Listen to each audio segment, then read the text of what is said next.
তাই তো। এখন কোনো কৃষক যদি এমনভাবে সমতল জায়গায় ভেড়ি উঁচু করে বর্ষাকালীন সবজি করতে চায় তো কিভাবে করবে একটু আপনি যদি বলতেন। আমার যদি সে যদি না জানে, হ্যাঁ হ্যাঁ, সে যদি না জানে না যেহেতু আমাদের এই ভিডিওটা অনেক দূর দূরান্ত থেকে দেখছে, আপনি যদি একটু বলতেন। হ্যাঁ, তা আমি বলছি যে যদি সে নতুন যদি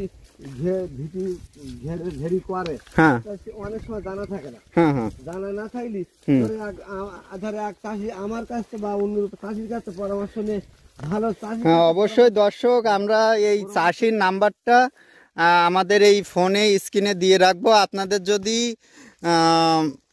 সঠিকভাবে চাষাবাদ আপনারা করতে চান তাহলে এই আমাদের এই কৃষকের ফোন নাম্বার এই স্ক্রিনে দিয়ে রাখবো, ওনার কাছে আপনারা সঠিক পরামর্শ নিতে পারবেন। যেহেতু আমরা অনেক ব্যস্ততার মধ্যে থাকি, তার ভিতরে আপনাদের এই একটু উপকারের জন্য আমরা এই ভিডিওগুলো দিয়ে থাকি। তো আপনারা দেখেন এই কৃষক ঘুরাই ঘুরাই দেখছেন আমাদের ভিডিওটা একটু বড় হলেও আমরা আপনাদেরকে একটু দেখার সুযোগ করে দিই। দেখেন এক এক জায়গায় মিষ্টি কুমড়া, সত্যি আমি দেখে মুগ্ধ হয়ে যাচ্ছি। কি অবস্থা ফলন সত্যি মানে অনেক অনেক ভালো। সামনে আসেন, যদি এবার খোলে আমি তো মাথা তো থেকে রাখতে পারছি না, কেমন এই যাতে আপনাদেরকে ভিডিওটা এডিট করছি না, আপনাদেরকে দেখাচ্ছি। দেন প্রত্যেকটা গাছে আসলে ব্যাপক কুমড়া।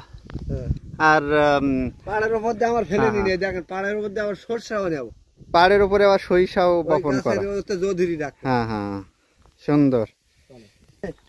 আর এই যে ফুলকপিটা এসে কি জাতের কপি দেওয়া আছে? এটা হলো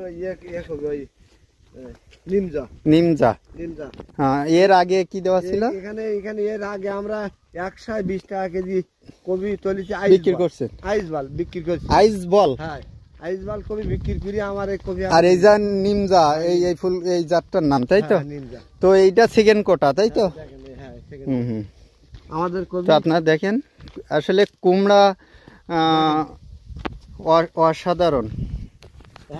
আমরা নিচে নেমে দেখানোর সুযোগ করতে পারতেছি না, তারপরেও আপনাদেরকে উপর থেকে দেখাচ্ছি। দেখেন ব্যাপক কুমড়া, প্রত্যেকটা গাছে 5 থেকে 6টা।